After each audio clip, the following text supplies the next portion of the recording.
सादाबाद क्षेत्र के सम्मानीय सभी मतदाताओं, मैं आपके चरणों में नमन करता हुआ आपसे अपील करना चाहता हूं कि आगामी 20 फरवरी को सादाबाद विधानसभा क्षेत्र में चुनाव होने जा रहे हैं। उसके लिए हमें एक ऐसे प्रत्याशी का चयन करना है जो हमारे सुख दुख में निरंतर बना रहे। इसके लिए मैं सम्मानीय रामवीर उपाध्याय जी का समर्थन करता हुआ आपसे कहना चाहता हूं कि वो हमारे हाथरस जनपद के जनक हैं। उन्होंने निरंतर हमारी सेवा की है, विकास किया है और वो इस समय भारतीय जनता पार्टी ने अपने प्रत्याशी बनाए हैं। भारतीय जनता पार्टी एक ऐसी पार्टी है जो जातपात से ऊपर उठकर राष्ट्रवाद की बात करती है, राष्ट्र के विकास की बात करती है, समग्र ऐश्वर्य की बात करती है।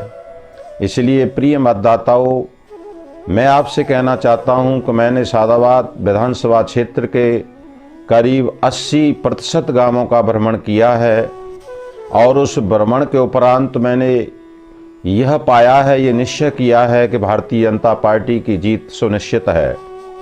इसमें विशेष रूप से मैं अपने चौधरी समाज के लोगों से कहना चाहता हूं कि उधर गढ़ोमराव से लेकर के, चिरावली से लेकर के, जटोई से लेकर के, बिसावर से लेकर, नौगाम से, कुरसंडा से, ऊंचा गांव से, आज जितने भी चौधरी वर्ग के विशेष रूप से हमारे गांव हैं, उनमें भी मैं कहना चाहता हूं कि उसमें हमें निश्चित रूप से 50% वोट मिल रहे हैं। उनका झुकाव, उनका रुझान सम्मानीय रामवीर उपाध्याय जी की ओर जा रहा है। इसलिए प्रिय मतदाताओं, मैं आपसे कहना चाहता हूं कि राष्ट्रवाद सर्वोपर है। हम जातवाद के चक्कर में न पड़कर के राष्ट्रवाद को अपने जीवन में अपनाने का काम करें। और इस विधानसभा सादाबाद क्षेत्र के लोगों से पुनः मैं एक बार अपील करना चाहता हूं कि प्रिय मतदाताओं, आप जो है ऐसे व्यक्तित्व को विधानसभा में पहुंचाने का काम करें जो हमारे लिए एक सर्वोपर नेता के रूप में हैं। और हम निश्चित रूप से कह सकते हैं, पहले वो कई बार उत्तर प्रदेश शासन में मंत्री पद को संभाल चुके हैं और अगर हम जिता करके भेजते हैं तो निश्चित रूप से योगी सरकार में निश्चित रूप से वो मंत्री बनेंगे।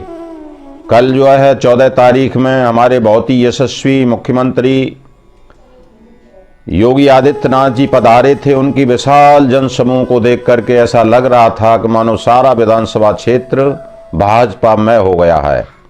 इसलिए मैं ज़्यादा कहता हुआ आप लोगों से ये अपील करना चाहता हूँ, ये कहना चाहता हूँ और अपने सभी साथियों से कहना चाहता हूँ कि मैं इस उपाध्याय जी से, उपाध्याय परिवार से करीब 25 साल से जुड़ा हूँ। इनके जीवन में कहीं भी जातवाद की बू नहीं आती है, इनके जीवन में कहीं संप्रदाय वर्गवाद की बू नहीं आती है। वो निरंतर काम करते रहे हैं, करते रहेंगे और कर रहे हैं।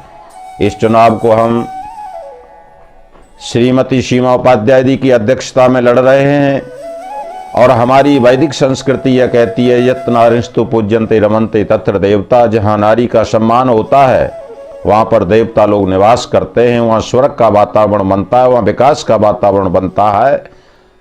वो सीमा उपाध्याय जी एक ऐसी नारी हैं जिनके जीवन में सरलता, सौम्यता, गंभीरता, धैर्यता निरंतर उनके जीवन से छलकती है, झलकती है।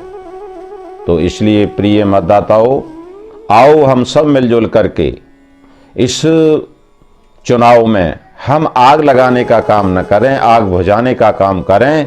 जब इतिहास लिखा जाएगा तो उसमें हम ये विचार करके, चिंतन करके ये सोचें कि हमारा नाम आग लगाने वालों में नहीं, आग बुझाने वालों में लिखा जाएगा।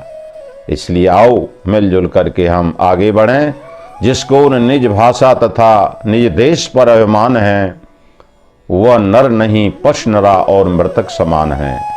जो भरा नहीं है भावों से बहती, जिसमें रसधार नहीं, वह हृदय नहीं, वह पत्थर है जिसका स्वदेश पर प्यार नहीं। हमारे सामने स्वदेश है, हमारे सामने राष्ट्र है, हमारे सामने हमारी वैदिक संस्कृति है, सभ्यता है। इनकी रक्षा के लिए हम आज हमारा ये कर्तव्य बनता है, हमारा धर्म बनता है, हमारा ये दायित्व बनता है कि हम भाजपा जनता पार्टी के प्रत्याशी सम्मानीय रामवीर उपाध्याय जी को जिता करके लखनऊ भेजें। जय हिंद, जय भारत। मैं सत्यप्रिय आर्य प्रधान, पूर्व प्रधान, ऊंचा गांव, हाथरस। धन्यवाद।